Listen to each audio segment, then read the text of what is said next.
Students, मेरा नाम नुमान खालिद है और आपको यूट्यूब के इस मुनफरद चैनल होम ऑफ अकाउंटेंसी पे खुश आमदीद कहा जाता है। स्टूडेंट, आज हम लोग जिस टॉपिक के बारे में बात करेंगे ये है प्रॉब्लम नंबर 4.2a। ये फोर्थ चैप्टर की सेकंड प्रॉब्लम है। इससे पहले कि हम लोग इस प्रॉब्लम को डिस्कस करना शुरू करें, जो व्यूअर्स चैनल पर नए हैं इनसे गुजारिश है कि आप चैनल को सब्सक्राइब कर दें, नोटिफिकेशन का साइन प्रेस कर दें ताकि आपको आने वाले नए लेक्चर की बर वक्त इतला मौसूल होती रहे। स्टूडेंट, इस क्वेश्चन में कहता है enactment forecast forest a large cap ground in the south California adjust its accounts monthly. ये मंथली एडजस्टमेंट करता है। Most guest of the camp ground पे एट द टाइम चेकआउट। जब वो कैंप छोड़ के जाने लगते हैं तो वो तब पेमेंट करते हैं। And the amount collected are credited, और जो पैसे वसूल किए जाते हैं वो क्रेडिट कर दिए जाते हैं to camper revenue. Camper revenue को क्रेडिट कर दिए जाते हैं। जो पैसे वसूल होते हैं वो कैंपर रेवेन्यू को क्रेडिट कर दिए जाते हैं।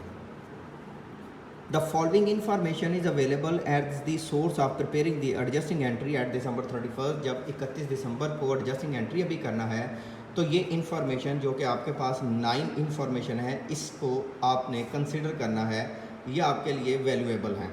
अच्छा जी, इसमें से फर्स्ट कंसिडरेशन कुछ इस तरह से है। ये 1 2 3 4 5 9 है। इसकी फर्स्ट रिक्वायरमेंट है for the each of the above number paragraph prepare the necessary adjusting entry including any explanation if no adjusting entry is required. तो हम फर्स्ट पॉइंट इसका साथ साथ करना शुरू कर देंगे। फर्स्ट में कहता है इन एक्टमेंट forecast invest some of its excessive cash in certificate of deposit. उन्होंने अपने जो कुछ अजाफी पैसे थे वो सर्टिफिकेट ऑफ डिपॉजिट में इन्वेस्ट कर दिए।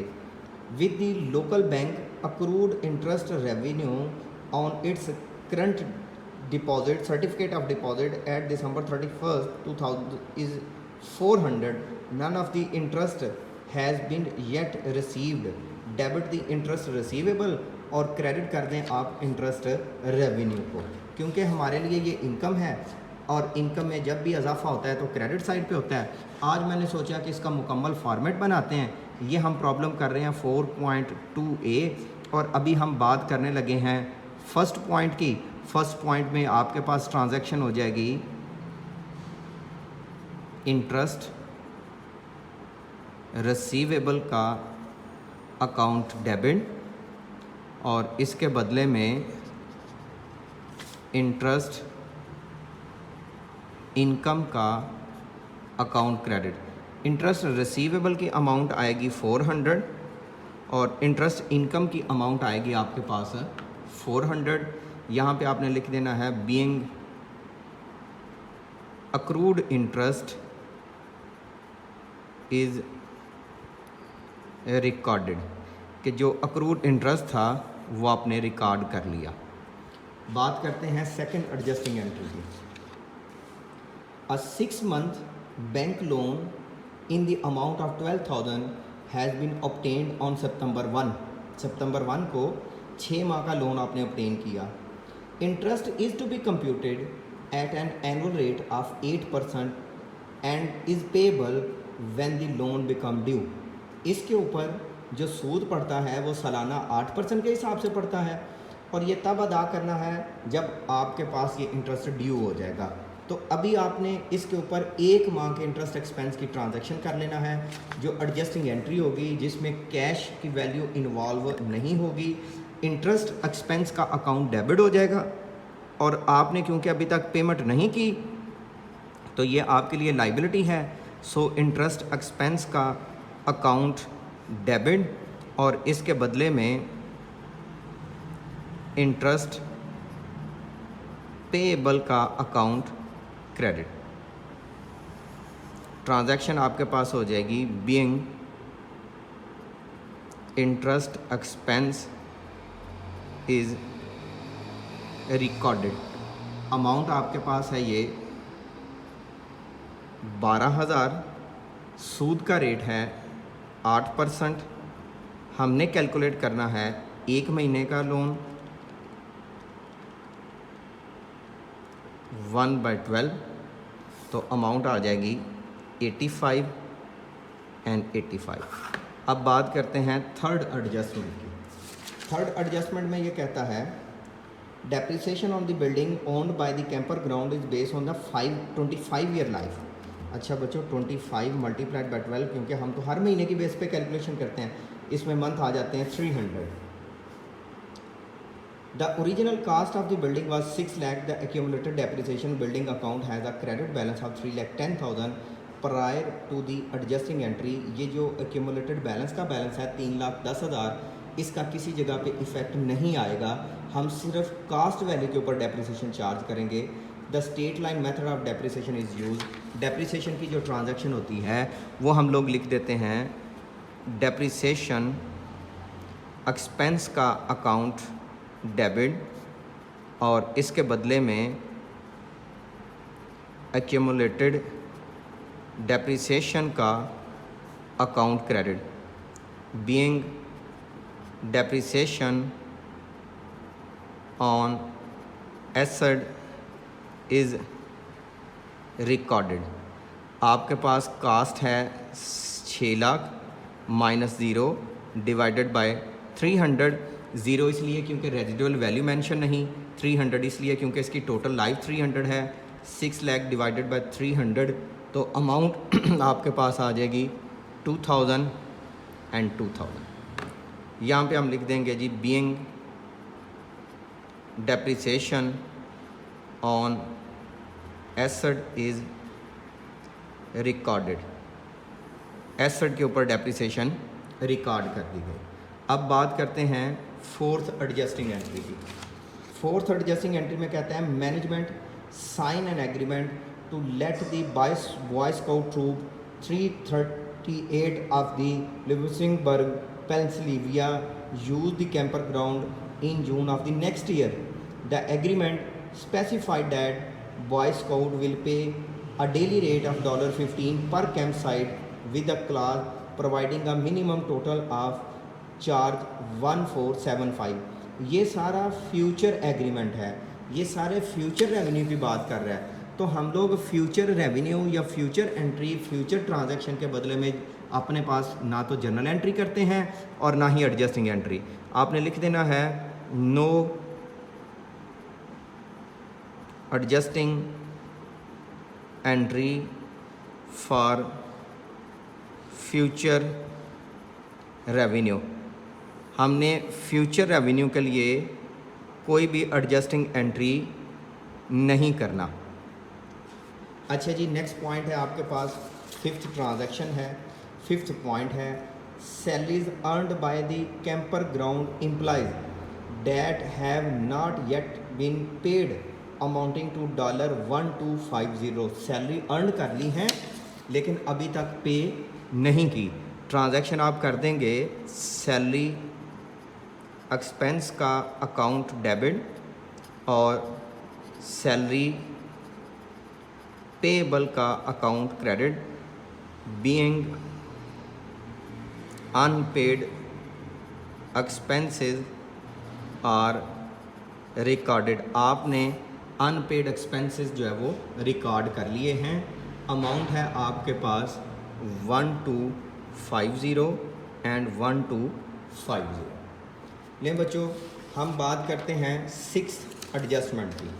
सिक्स्थ एडजस्टमेंट में ये कहता है as of 31 December enactment forest has earned 2400 of revenue from the current campers who will not be billed until the checkout। जब 31 दिसंबर आ गया तो एक क्लाइंट था जिसकी तरफ 2400 रुपया हमारा बन गया था, लेकिन क्योंकि अभी तक वो हमारे कैंप को छोड़ के नहीं गया, चेकआउट करके नहीं गया, हमने उसको बिल नहीं भिजवाया, हमने इस वजह से पैसे वसूल नहीं किए और हमने अभी रेवेन्यू की एंट्री नहीं की। लेकिन क्योंकि अक्रूवल अकाउंटिंग सिस्टम ये कहता है कि जब आपका रेवेन्यू बन चुका है तो आप रेवेन्यू रिकॉर्ड करें, चाहे आप उसके बदले में कैश वसूल कर रहे हैं या नहीं कर रहे, इसलिए हमें इसकी एडजस्टिंग एंट्री करना पड़ेगी। Debit the camper revenue receivable, आपने एक एसेट के तौर पर डेबिट कर देना है और कैंपर रेवेन्यू का अकाउंट क्रेडिट कर देना है बतौर इनकम के तौर पर। अच्छा बच्चों, इसके बदले में जो ट्रांजैक्शन हो जाएगी ये आपके पास थी सिक्स्थ स्टेटमेंट। सिक्स स्टेटमेंट में ट्रांजैक्शन हो जाएगी आपके पास कैंपर रेवेन्यू रिसीवेबल का अकाउंट डेबिट, अमाउंट आ जाएगी आपके पास 2400 और कैंपर रेवेन्यू का अकाउंट क्रेडिट आ जाएगा 2400 being camper revenue is recorded, camper revenue दर्ज कर लिया गया। अच्छा जी बच्चों, अब हम बात करते हैं नेक्स्ट पॉइंट की। नेक्स्ट पॉइंट में कहता है seventh point, several Lake Fort camp sites are currently being leased on a long term basis by a group of senior citizen. 6 month rent of $54 was collected in advance and credited to unearned camper revenue on October 1। जब अक्टूबर 1 में आपने पैसे लिए, आपने लिखा cash debit और unearned camper revenue का account credit 5400 से, ये अक्टूबर 1 की बात है, 6 महीनों का था ये। अब इसमें से वो क्या कहता है, हम लोगों ने मंथली एडजस्टमेंट को फोकस करते हुए एडजस्टिंग एंट्री करना है। ये जो अनअर्नड कैंपर रेवेन्यू है इसको ख़त्म कर देंगे, इसको हम लोग ट्रांजैक्शन कुछ इस तरह से प्लेस कर देंगे। अनअर्नड कैंपर रेवेन्यू का अकाउंट डेबिट और कैंपर रेवेन्यू का अकाउंट क्रेडिट। 5400 टोटल था, डिवाइड कर दें 6 पे, यहाँ पे भी 900 और यहाँ पे भी 900, यहाँ पे आप प्लेस कर देंगे being camper revenue is recorded, camper revenue record कर लिया गया। 8th पॉइंट की बात करते हैं। 8th पॉइंट में मेरे बच्चों ये कहता है a bus to carry the campers to and from town and the airport has been rented for the first week of December at the daily rate of 400। हमने बस रेंट पे ली ताकि हम लोग अपने कस्टमर को डिफरेंट लोकेशन से pick करके अपने पास ला सकें। At December 31st no rental payment has been made although the camper ground had use the bus for $25। अभी तक हमने पेमेंट नहीं की, लेकिन 25 दिनों के लिए हमने इसको इस्तेमाल किया है। तो इसका एक्सपेंस पे कर लेते हैं हम, यहाँ पे लिख देते हैं जी बस रेंटल एक्सपेंस का अकाउंट डेबिट और इसके साथ साथ अकाउंट पेबल क्रेडिट। अमाउंट है आपके पास 40 मल्टीप्लाइड बाय 25, क्योंकि 25 दिन यूज़ किया, यहाँ पे भी 1000 और यहाँ पे भी लाइबिलिटी 1000 की आ जाएगी। Being rent for 25 days is recorded. 9th point की बात करते हैं, लास्ट पॉइंट की बात करते हैं। Recorded income tax expense accrued in December amounting to 8400। This amount will not be paid until the January 15 के January 15 में हम जाके ये अमाउंट जो है वो पे करेंगे। हम इसके बदले में ट्रांजैक्शन कर देंगे इनकम टैक्स एक्सपेंस का अकाउंट डेबिट और इनकम टैक्स पेबल का account credit. 8400 and 8400 being income tax expense is recorded। अच्छा जी बच्चों, अब बात करते हैं सेकंड ऑप्शन की। 4 types of adjusting entries are described in the beginning of the chapter. Use these description, identify the type of each adjusting entry prepared in the part A। हमने जो part A में adjusting entries की हैं इनके बारे में बताना है कि ये कौन सी हैं। जो 4 टाइप हैं आप जानते हैं, converting the asset into expense, converting the liability into revenue, occurring the unrecorded expense and occurring the unrecorded revenue. तो हम फर्स्ट पॉइंट की बात करते हैं। हमारे पास जो फर्स्ट पॉइंट यहाँ पे सॉल्व किया गया है ये interest receivable to interest income है। ये हम लोगों ने अनकलेक्टेड रेवेन्यू को रिकॉर्ड किया है। यहाँ पे हम लिख देते हैं जी first second, third, fourth, fifth, six, 7, 8 और 9। पहले के लिए जी अकरिंग अनकलेक्टेड रेवेन्यू, हमने अनकलेक्टेड रेवेन्यू रिकॉर्ड किया। दूसरा हमने की थी interest expense to interest payable, इसमें हम लोगों ने अनपेड एक्सपेंस को रिकॉर्ड किया था। Accruing unpaid expense.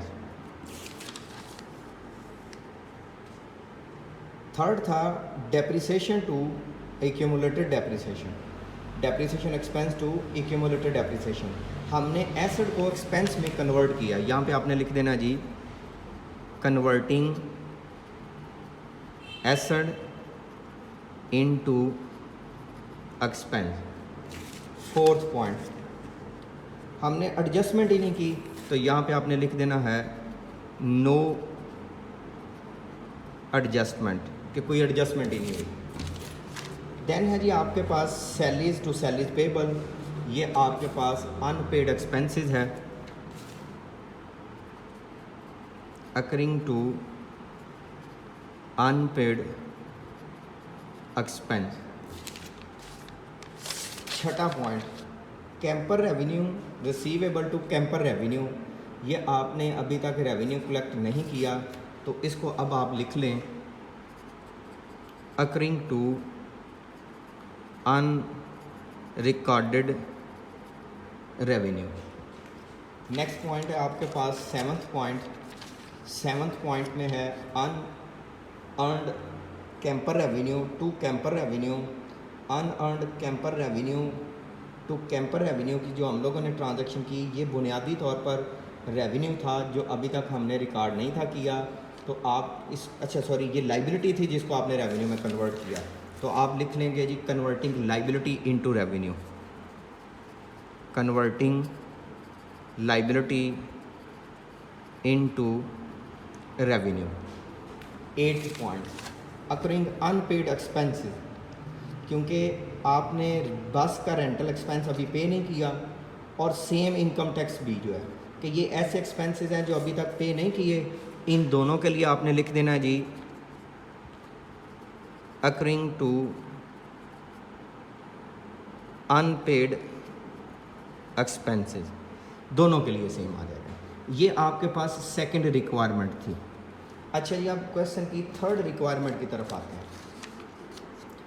Indicate the effect that each of the adjustment in part A will have on the following 6 total amount in the camper grounds financial statement for the month of December.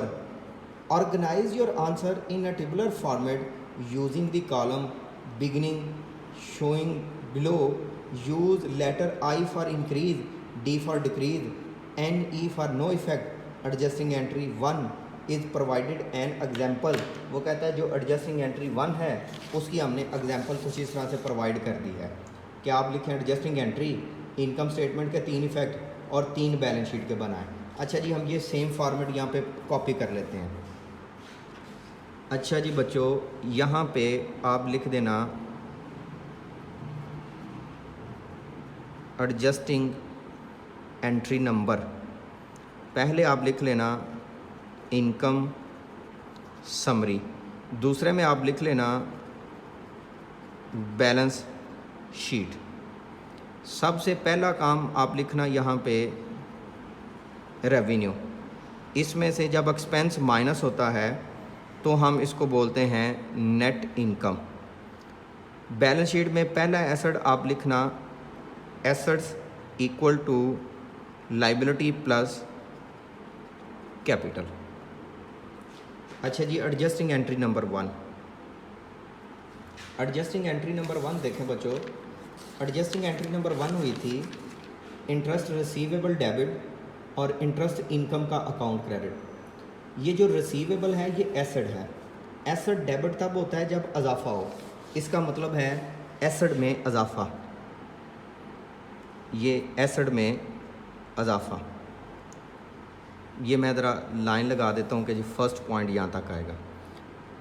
Interest revenue sorry interest income credit, इसकी nature revenue वाली है। Revenue credit तब होता है जब इसमें भी इजाफा हो, इसका मतलब है यहाँ पे भी इंक्रीज़।